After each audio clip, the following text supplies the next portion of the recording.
And welcome back to Restless. Even though it's not Halloween, we're going to talk about some creepy things today. My name is Father Joseph Gill, priest of the Diocese of Bridgeport, and you have joined Joe, Carmelena, and Lauren as together we restlessly seek the face of Christ in the midst of this spiritual battle that we find ourselves in. Indeed, since the very beginning, it's been a battle between good and evil, but evil is not just some generic thing. The church has always taught that there is an actual evil being out there, the evil one, the devil, and his minions, who at one time, do you know the story of like how they fell? Tell us the story, Joe. I'm sure I'll get, he's nodding. So. I mean, my understanding was always that it was essentially a disagreement over the idea of Christ becoming man, right? That the evil one didn't like the idea of God becoming man and then being like sort of subject to a man. He would not serve God as man. Yeah, right. Disagreement might be the right very word, a slight more than a misunderstanding. Between gentlemen. But it was essentially the pride of Lucifer, who was, of course, the light bearer, right? Was one of the chief angels, right, in God's heavenly army. Exactly. And don't all angels, what distinguishes them partly from humans is that they all only get one choice, to either follow God or to follow Lucifer. Yes. But we can continue to reconcile ourselves back to God. And the reason why is because first of all, we're impacted by our body. Like, sometimes we're tired, hungry, angry, and all these emotions which are on the level of the body. But also, when an angel makes a choice, they can foresee all of the consequences of that choice. So they're not just choosing the choice, they're choosing everything that's coming after that. We don't do that, right? I drink too much one night, I'm not choosing the hangover, right? I'm like... Meanwhile, Father Joseph doesn't drink. I don't drink. Yeah, it's pretty obvious. Right? Do you choose a hangover? No, I just didn't want people to get the wrong idea. Yeah, no. But imagine the pride it takes then to foresee the good that comes from Christ's incarnation and still think, no, that's not for me. That's pretty breathtaking, right? That's pretty crazy. It is. Well, it's because I would think we are so beneath the angels, right? In the angels' eyes. So that's why it's just impossible, right, for Lucifer to serve God as man. Yeah. Yeah, like you worshiping an ant. Right. But was it you over break who was talking about that guy? You were listening to some podcast about some guy that was going to serve the devil?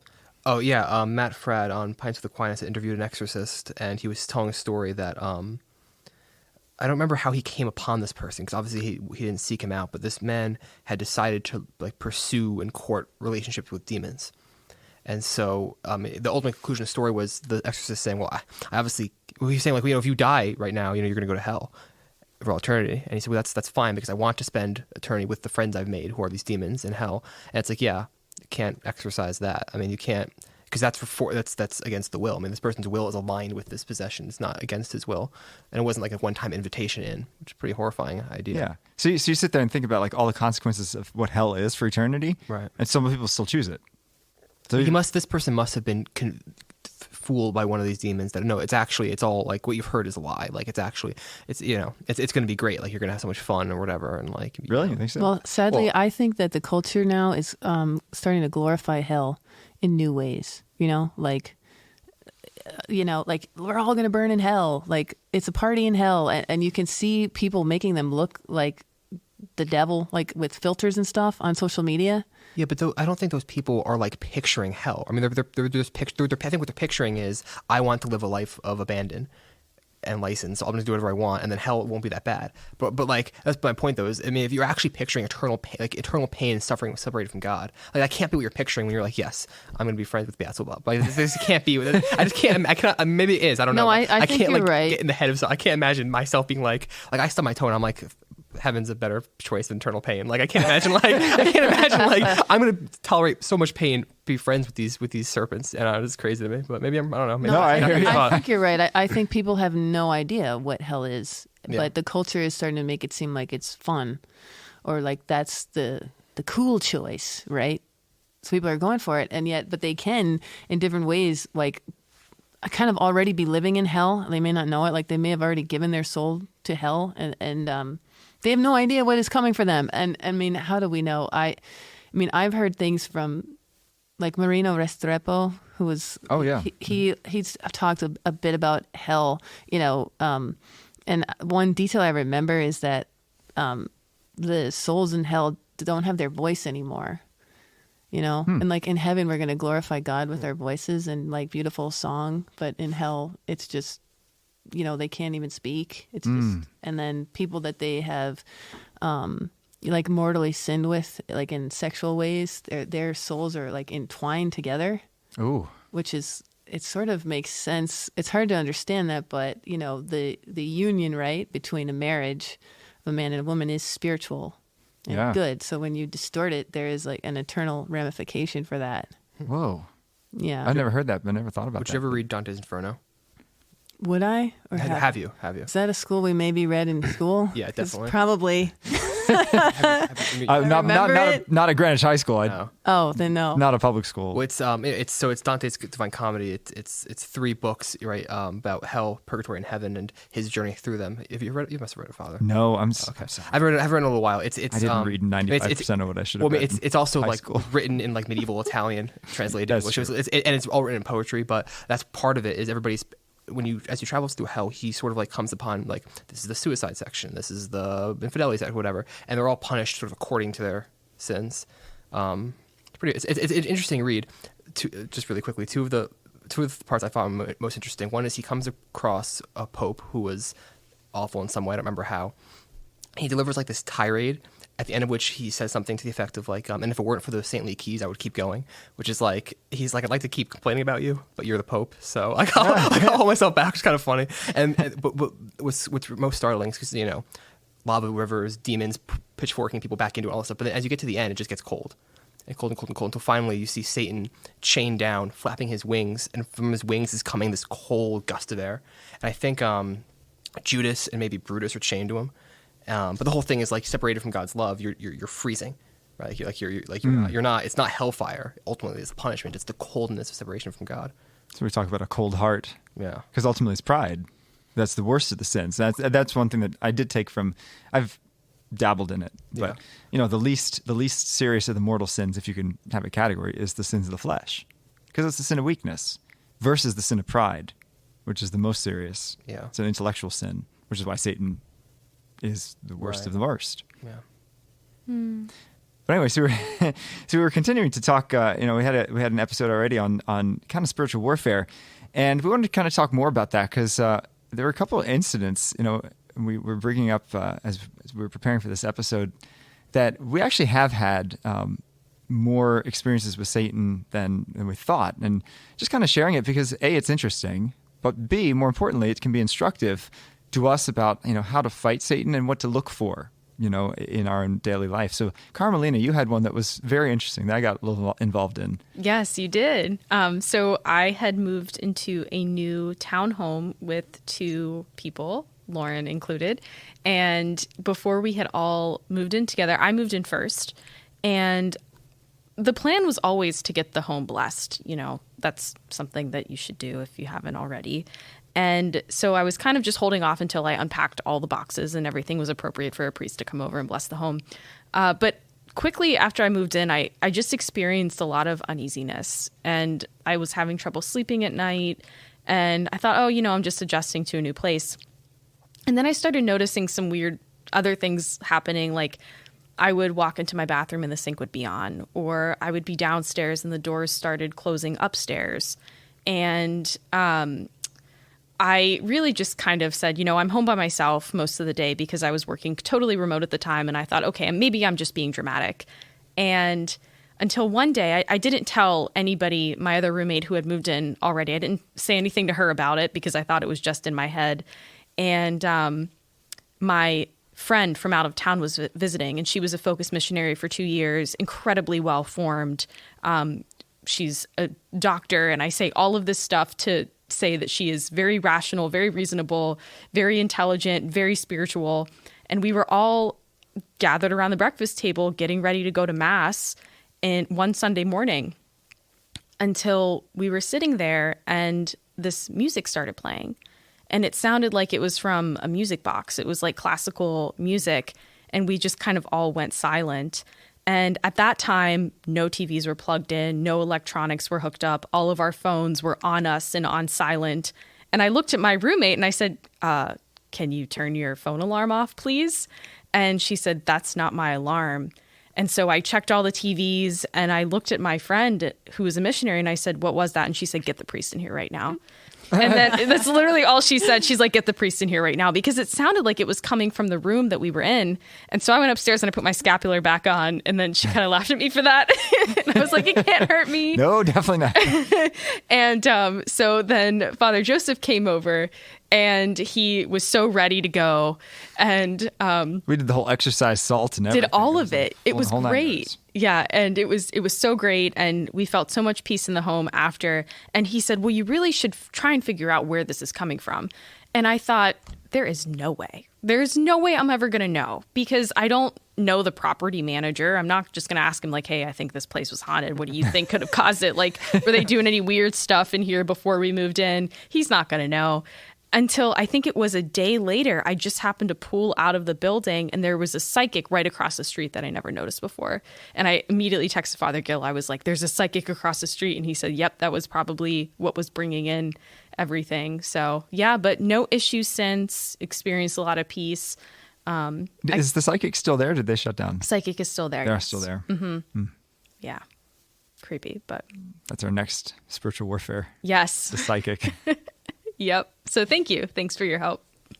Well, this stuff is not uncommon. Lauren, you had another story too. Yeah, another one I realized. So as I have shared, I'm supposed to do 30 minutes of silent prayer every day, and I don't really do it. And I'm very busy, and like I have all this stuff going on. And every time I have spiritual direction, I'm asked, how's your prayer time? How's your prayer time, right? And I finally revealed that I have fear over spending like that much time with God, for him to like reveal a plan to me that's like too hard or call me to something that I don't want to do. So I'm kind of avoiding him, which seems silly, right? But yeah. So Try to avoid the God of the universe. Yeah. Good luck. Good luck with that one. I know. But yeah, so Sister Antonia was like, well, you know, the devil knows this, right, about you. And this is another thing that I'll just add is like, that's like an internal thing that I've been struggling with. I don't know that I've actually verbalized it, but as soon as we like say anything, the devil knows it, and we all just blab out so much. So like that's another thing I think to just keep in mind. Like, don't reveal everything, because the devil is listening and he can't read your mind. We talked about him, you know, penetrating thoughts, but he can't read your mind. So anyway, but you know, my spiritual director was like, well, yeah, this is like a subconscious thing, and he doesn't even have to do that much to try to pull you out of that time. He can just play on it in little ways, or just constantly use, oh, you're too busy, right, for 30 minutes a day, or, oh, I'm too tired today, or, oh, I, you know, had spiritual direction, or I went to, you know, like daily mass today, so I don't have to spend this time with him, right? So he can just play up on it because he knows it's something that I, like, you know, I'm struggling with, I guess. Mm-hmm. Yeah, definitely. Is that, I've never heard that before. Is that true that the devil can't know our thoughts, can only hear what we say or intrude on our thoughts? You know, actually, I don't know. Looking at that, I'm I curious about have that to now. look into that as well. I do know the devil does not know the future. Yeah. The devil's just an extremely good guesser. Interesting. So he can kind of figure it out. Like for me, one of the oppressions that I experienced, which was really quite bizarre, was when I was in Stanford. I had to give a talk in Danbury, and it's about a 45-minute drive. It was a Saturday afternoon, no big deal. And so I started heading out like an hour and 15 minutes because I want to get there early. And literally every single time, like every single road I turn onto, there would be a car coming out traveling 10 miles below the speed limit. And so I'd turn off that road, and the next car would come right out and be 10 miles below the speed limit. I'm like, what is going on here? Every single road I turn onto, it's getting so late. So I ended up taking an hour and 15 minutes, and I ran into the talk about 15 seconds before it was supposed to start. The guy who was introducing me was like, well, we really hope he shows up. We're not sure where he is. And I'm, here we go. Okay, ready, let's go. So I give this talk. About 2 months later, I get this phone call from someone who says, you know, we saw your talk online. We'd like you to come out and do a bunch of like videos for us. And I was like, what talk online? I have no idea. I didn't do a talk online. Apparently that talk had been recorded and has been seen about 800,000 times. Wow. Yeah. And And was the rosary talk you did? It was the rosary talk, yeah. Yeah. And Talk, I liked it. And well, I'm saying I liked it. I did. I wish I was a little bit more put together when I gave it. I was totally flustered walking in there. But I'm like, so the devil didn't know that it was going to get seen 800,000 times, but he certainly knew I was doing the talk. Mm-hmm. He'd probably seen the paper that was sitting on my, on the the car with the talk on it. So he was going to try in any way possible to make me miss it. Right. Or even like, as you said, you were flustered. So maybe you didn't deliver it as perfectly or as... Exactly. Exactly. But yeah, some exciting stuff. So why, I mean, before we get into more great stories, why does God allow the devil? I mean, he could have just destroyed the devil in the beginning. Like what? I mean, so much suffering has come about because of the evil one tempting others to sin and the violence and the wars and the, why is the devil even still around? Why doesn't God just destroy him? Well, I think that has to be because of free will, correct? Right? If we're all free, that means the devil is free as well. Yeah, but God holds him back a certain extent. That's true. What I've heard is, the devil acting can help us to see God's will as well, right? And it can bring us closer to him, and God's will can act through that, right? So, if we're talking about some type of like a physical suffering, we are sanctified by that in how we handle the suffering, correct? Right? So the devil may be trying to ruin your life by giving you this diagnosis that you would have never expected. Let's say like Lou Gehrig's disease, right? It's awful. Your whole body becomes paralyzed over time until you die. But that's also a great opportunity for grace, right? Because and it's it's like a perfect example, right? Because your body, the limitations just take over. You can no longer do anything but just lay in a bed. So you have your thoughts, the people around you, and God, hopefully. Yeah. Right? And even beyond physical suffering, the spiritual, by us fighting the devil, I think we become spiritually stronger. Mm-hmm. And also more of what we're meant to be. I mean, look at like the book of Job. I mean, he knew, Job knew about God's favor for him and God's love for him, but like it seems to me that didn't really like click until he lost everything that God had given him. He realized he still loved God, even though, even though he was robbed of all these things, Yeah. And that speaks to his faith, right? Sure. That like faith is stronger than the tribulations of life, because if we're truly faithful and we believe, then we know about our eternity. Yeah. And some of the saints were made saints, and it certainly helped on their path to sanctity because of the devil. You were talking about, who was your favorite saint? St. Veronica Giuliani. That's right. So how did the devil like impact her? Yeah, so she was a mystic. So she had a lot of mystical experiences, both from God and from the devil. And one of the things was one of her miracles was she actually wrote a 10,000 page journal.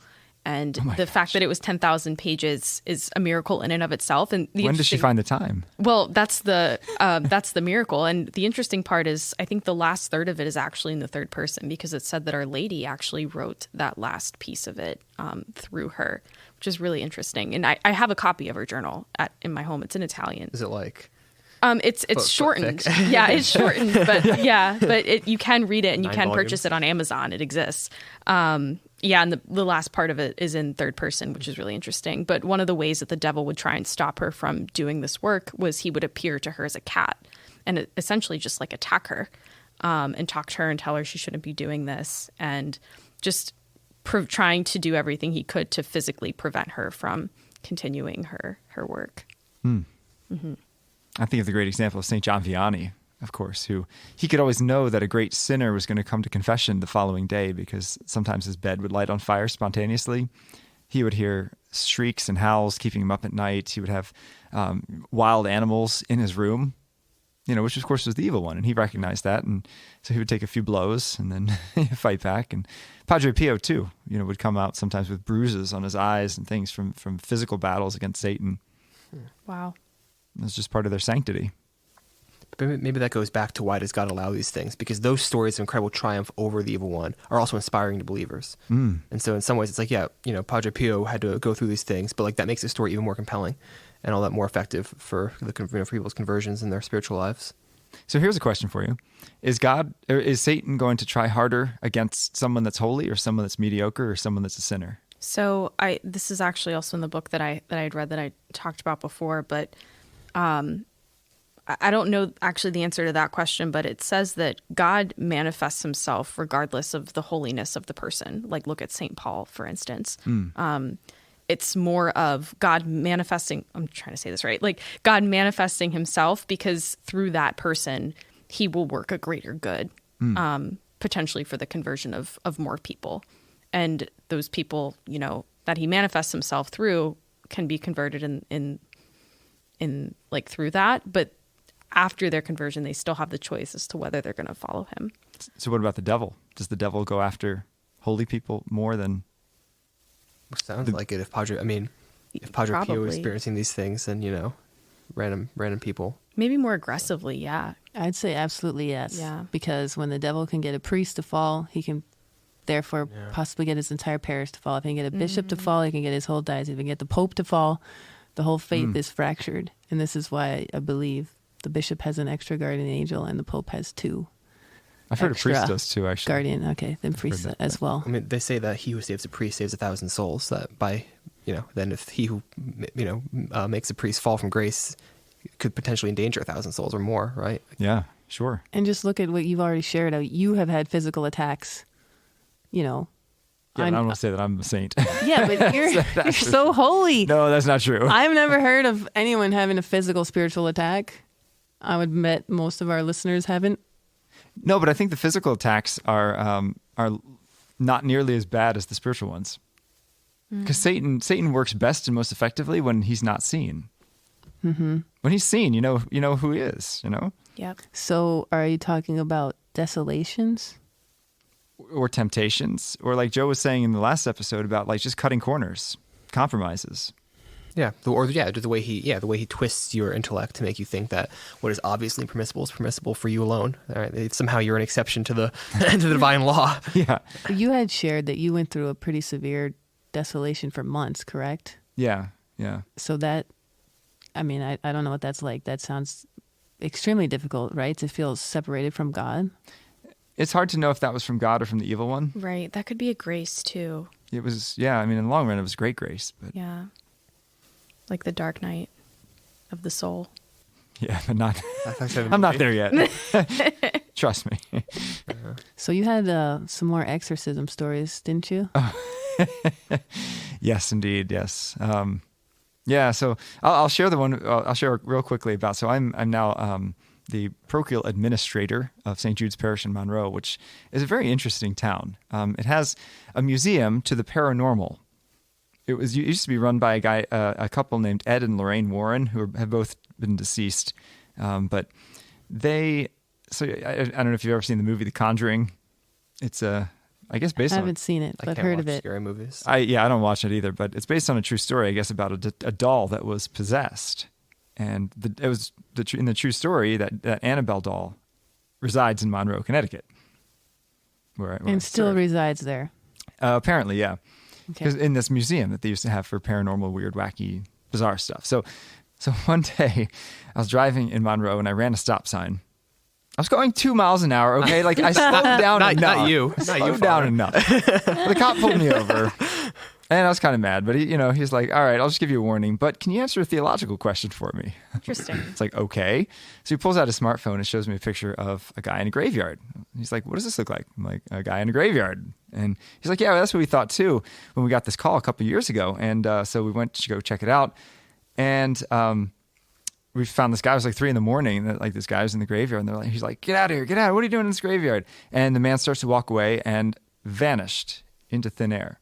And there was snow on the ground because I guess it was January. And they went over and see where his footprints led, and there were no footprints.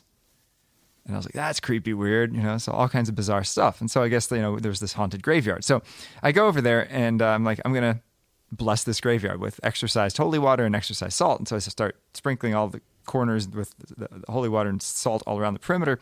And I had a little salt left over. And so I'm kind of like, I don't know, where should I put this? And I hear this crow going nuts over on the corner of the graveyard. And I'm like, what's going on? So I go over to that corner of the graveyard that I hadn't really explored. And the crow was sitting on the grave of Ed and Lorraine Warren. I'm like, man, this is creepy weird. Mm-hmm. Were you by yourself? I was by myself, but it was the middle of the day. It was not like Okay. middle of the night. So I, sprinkled the exorcised salt. This graveyard, by the way, is right next to a schismatic Catholic church. And it's right across the street from a black magic shop. What does schismatic Catholic Church mean? not in communion with Rome. Are they sedevacant? They're sedevacantists, yeah. So sedevacantists, they believe that there is no pope. There has been no pope for It's Latin for the seat. 70. The seat or the chair is empty. Seat's empty, yeah. They thought that once Vatican II happened, there were no more legitimate popes after that. Okay. So they're super, super traditional in like a really bad way. Except for Okay. the parts where about Peter's authority. I guess that's not that tradition going Yeah. out the window. But So a couple weeks later, some of the young adults in our community, Sam and Nick, came up to have dinner with me in the restaurant that's right next to the Black Magic shop. So, Who picked the restaurant? It's a really great restaurant. Oh, okay. It's like, stuff in Monroe is like half price compared to Stanford. Man, you get a good meal for like Nice. $15. It's awesome. You should come up. Yeah. Totally. Anyway, so after dinner, I'm like, all right, guys, we're going to like pray some exorcism prayers over this building. So we start, praying prayers of deliverance. I bless it with the salt and the holy water and everything. So I start driving off, and Sam calls me on the phone as I'm driving out of the parking lot. And he's like, oh my gosh, Father, you'll never guess what we just saw. I'm like, what? He's like, there was a black cat with yellow eyes that ran out from underneath the shop when you blessed it. Apparently, as soon as I drove away, it's a black cat. So, yeah. So weird, wacky stuff going on in Monroe. But, yeah, it made me, as a priest, you do deal with this quite a bit. I've helped with an exorcism. I'm not an exorcist. We do have one in our diocese, but he is secret. Okay. And that's in part so that people that have mental illness don't seek him out, as the first recourse. I see. But Can you share a little bit about any experiences you've had with that? yeah, it was certainly wild. I've certainly learned a lot about spiritual warfare and spiritual authority. So the child was about 12 years old. As I mentioned in a previous episode, he was conceived as part of a satanic ritual, and when he was born, he was consecrated from the womb to Satan, and his blood was mingled with the blood of animal sacrifices, and so as part of the exorcism ritual, the exorcist addresses the demon, and the demons have to obey authority. So if the exorcist says, tell me your name, tell me how you got in here, tell me how many are you, the demon has to tell the truth. And so that's how the demon revealed all these things, because the child didn't have any memory of it. But the demons. Oh, so you learned this from the demon? Yes. Wow. Yeah. So, when he was about 12 years old, demons started to manifest himself through him. His voice started to change. He would speak in different languages. He would know the unconfessed sins of everybody in the room. Like all kinds of very, very strange things would be going on. And it was one of the things that struck me the most is that if the foster father, the adoptive father would say, in the name of Jesus Christ, be silent, the demon would listen. And if the mother said it, the demon would keep like, rah, and just like, thrash and flail. Because it really struck me that, the father is the spiritual head of the house, and his father has the spiritual authority in the house, which I didn't fully appreciate until that time. Wow. But so the exorcism itself was a 40-day process. He did 4 days of exorcism at the beginning, which the exorcism is a prayer that the church prays. So it's not, you don't make it up as you go along. You just go through the ritual. There's a little bit of flexibility in terms of you do ask certain questions of the demon. You see how the demon reacts to certain things, like you put a crucifix on the forehead, a crucifix on the back, holy water, other sacramentals, and you see like what gets a reaction out of the demon, because for some it's just different things. And so after 4 days, then the child and his father had to fast and pray for the next 32, 33 days. And this was really intense. This kid, 13 years old at this point, had to fast intensely and pray for 6 hours a day. Wow. Every day. Because, like if someone's an alcoholic, they can't walk past a bar without being tempted. That's always going to be a weak spot for them. You and I can walk past a bar without feeling drawn in, but so for him, the opportunity for the devil to get back in was always very present. He has to always be vigilant. Like he couldn't watch The Exorcist and be okay. That would be an invitation. Mm-hmm. We can do that. That's right. As long as you're prudent about it. So at the end, the exorcist came back. At the time, we did not have an exorcist in the diocese, so we had to fly one in from Texas and one from Boston. One was a priest and one was a layman, and they did 3 more days of exorcism. And the last time, nothing came out. And you could always tell when the demon would come out, loud scream, usually a stench filling the room. Does the body contort itself? Yeah. He did have superhuman strength. That was one thing I'll never forget. He came to adoration one time. He actually came to Camp Veritas, this Catholic summer camp, and started. First time he came to adoration, he started ripping Bibles, ripping rosaries, screaming, "I hate God, I worship Satan." Did other kids see that? 500 kids saw that. Wow. They were all freaked out. You think that would be like in the Catholic newspaper somewhere or something? It seems like a big story. It's like, Well, we want to respect, and I'm trying to be as vague as possible because we do want to respect the child's privacy. They don't live in the Northeast anymore, but you don't want to go around being like, I was the possessed kid. It's like kind of an identity you don't want to have. Yeah. But what did amaze me is how much good God brought out of all that. Mm-hmm. Because this kid was fighting it with all his strength. We were all fighting it with prayer and fasting. It brought to everyone's attention that spiritual warfare is real. Mm-hmm. And so everyone advanced in holiness through this entire process. What type of fast did you all do? Was it different for the child and the father versus you all? Well, I joined the child and the father for meals, and it was like regular food, but it was such a small portion. Mm-hmm. Like a 13-year-old growing boy would need like 3 times that, and he had to be okay with it. But again, God brings good out of everything. How was he able to stay disciplined in that? Because I feel like people are listening to that like, I can barely fast for a weekend. How does a 13-year-old fast for 30 days? If you're motivated enough. Wow. If you know Satan's inside of you, you're trying to get him out. Was it actually a possession by Satan because he was consecrated to him, or was it a lesser demon? He had multiple demons within him. Yeah. Jeez. Yeah, who determined that this fast was needed and for how long, and how did... It was the exorcists. Okay, so through his experience, I guess he knew. Because any fasting strengthens the will, and the will is the main gate through which Satan could enter the soul. So. And then where does the demon go? Does it just go back into hell? Does it go into someone? Like, how does that... It doesn't go into someone else. Mm-hmm. No, it just goes back into hell. Yeah. So that scene at the end of the Exorcist movie, when the priest is like, "Oh, demon, come into me," that's not... First of all, you'd never do that. Right. But yes, demons don't jump. Can demons possess more than one person at once, or is it like one demon, one person? Is that why they're so rare? Because there's a finite number of demons they have to all be in one place at a time? That is an excellent question. Thank you. I don't know the answer to it. Huh. I do know that there's many named demons in Scripture. Yeah. There's also demons that come from tradition, the names, and there's demons that are named after vices, lust and gluttony and pride and... So It was very interesting. Yeah, very eye-opening. Can I ask a controversial liturgical question about this? Please. I have heard it said by the aforementioned podcast guest that one of the one of the tools he would use is going back and forth between English prayers and Latin prayers, or vernacular prayers and Latin prayers, and exorcism in the ordinary form, the extraordinary form, or whatever I'm supposed to say now. What is did the exorcist that you experienced, did he do the same thing, or is it just vernacular? And was there a difference between the two prayers? Was there a difference? So I was not actually in on any of the exorcism sessions. Gotcha. So that was kind of a private affair. Okay. So I don't know what language he used. Some exorcists say that the devil hates Latin.